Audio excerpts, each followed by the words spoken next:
ছাদ থেকে অনেকে দেখলাম লাফ দিয়েও নামছে। তো আমাদের পক্ষে ওটা কিন্তু সম্ভব হয় না।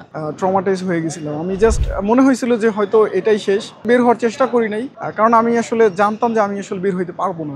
ওই রুমের ভিতরেই থেকেছি এবং আল্লাহর উপরে ছেড়ে দিয়েছে আমাদের জীবনের মূল্যটা। আল্লাহ যা করার তাই করছে। আমাদের মহসিন হল তো আসলে যেভাবে লড়াচড়া করছে, আমি তো ভাবছি ওই দিনই মনে হয় আমার শেষ দিন।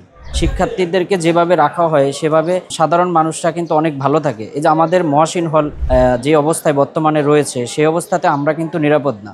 আমাদের আমলাতান্ত্রিক জটিলতা আছে, সব মিলেই আসলে এটা হয়েছে আর কি। প্রশাসনের এককভাবে কোনো দুর্বলতা বিষয়টা এইভাবে বলা যাবে না। ভূমিকম্পের ব্যাপারটাতে খুবই ট্রমাটাইজ ছিলাম, কারণ হচ্ছে প্রথম কথা হচ্ছে এটা সবার জন্যই সমান। তারপরেও আমার কাছে মনে হয় অনেকে দেখা গেছে ইমিডিয়েট বা ইমার্জেন্সি সিচুয়েশনে হচ্ছে বের হইতে পারে। তো আমি আসলে সেটা করতে পারি না। আমি নিশ্চিত জানার পরেও আমাকে আসলে রুমেই থাকতে হয়, বা যখন বের হওয়ার সময় হয় তখনও বের হইতে সময় লাগে। আমার জন্য আসলে আমার মনে হয়েছে এটা, যদিও বাঁচা মরা সবটাই আল্লাহর হাতে, তারপরেও মানসিক স্যাটিসফ্যাকশনের জন্য এটা দরকার ছিল। আমি বাড়িতে থাকলে আমার মনে হয় সেফ থাকবো, এবং প্রশাসনের এটা একটা ভালো ডিসিশন হয়েছে আমার আমার মনে হচ্ছে। এবং প্রথম যে মেইন যে শক, ওইটার সময় আমি রুমেই ছিলাম। তো ওই সময়টা আসলে আমি ওইটাই আমি খুব বেশি আসলে ট্রমাটাইজ হয়ে গেছিলাম। আমি জাস্ট মনে হয়েছিল যে হয়তো এটাই শেষ, পরবর্তীতে আর কোনো হবে না। তো আমি আসলে বের হওয়ার চেষ্টা করি নাই, কারণ আমি আসলে জানতাম যে আমি আসলে বের হইতে পারবো না যদি। সো এটা নেওয়াটা অবশ্যই একটা ভালো ডিসিশন। তবে আমার মনে হয় প্রশাসনেরও কিছুটা দুর্বলতা আছে, কিছুটা আমাদের আমলাতান্ত্রিক জটিলতা আছে, সব মিলেই আসলে এটা হয়েছে না। আমি বাড়িতে যাব, কারণ হচ্ছে আমি তো আগেই বললাম যে এখানে থাকলে অন্য সবার মতো আসলে আমি মুভ করতে পারবো না, যেটা প্রথমেই আমি করতে পারি না, এবং পরবর্তীতেও করতে পারবো বলে মনে হয় না। সেই জায়গা থেকে বাড়িতেই আমার জন্য সেফ।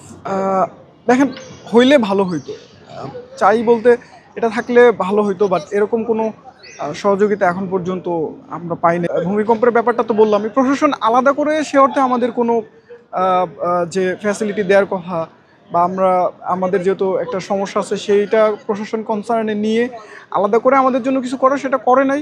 করলে আমাদের জন্য সহজ হইতো, বাট না করাতে আমাদের জন্য খুব সমস্যা হচ্ছে, বিষয়টা এমন না। ইসলামের ইতিহাস ও সংস্কৃতি বিভাগে পড়ি আমি। মোহাম্মদ শাহজাহান গাজী। আমার সেশন হচ্ছে 23-24।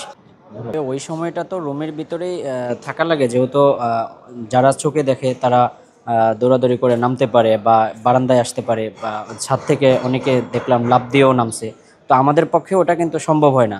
ওই রুমের ভিতরেই থেকেছি এবং আল্লাহর উপরে ছেড়ে দিয়েছে আমাদের জীবনের মূল্যটা। আল্লাহ যা করার তাই করছে।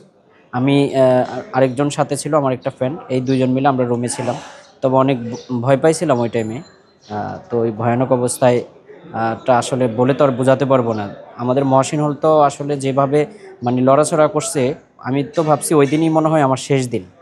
তো আর কি আল্লাহর উপরে সব কিছু ছেড়ে দিয়েছি। ওই জন্য আমি রুম থেকেও বের হই না। বিদ্যালয়ের কর্তৃপক্ষ যেহেতু সিদ্ধান্ত নিয়েছে ওনারা বিশ্ববিদ্যালয় বন্ধ রাখবে, সো সেই ক্ষেত্রে আমরাও এখন চলে যাচ্ছি। আমি আজকে বিকেলবেলায় বের হচ্ছে, তো এই জন্য আর কিছু আমার বলার নেই। বিশ্ববিদ্যালয়ের সিদ্ধান্ত অনুযায়ী তো আমাদের চলতে হবে। বিশ্ববিদ্যালয় আমাদের জন্য তেমন কোনো ব্যবস্থাই রাখেনি, বাট আমরা নিজের উদ্যোগে যতটুকু পারি ততটুকু চেষ্টা করি। তবে সবাই তো সবার জীবন নিয়েই ওই টাইমে টানাটানি, তো কেউ হেল্প করবে বলে আমি মনে করি না, কারণ আর কাউকে বলারও সময় তখন থাকে না।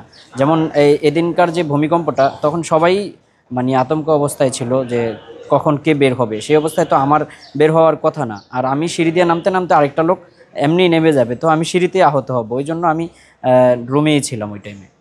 আমি এটা তো আসলে আমাদের বিশ্ববিদ্যালয়ের শিক্ষার্থীর নিরাপত্তা সবার আগে।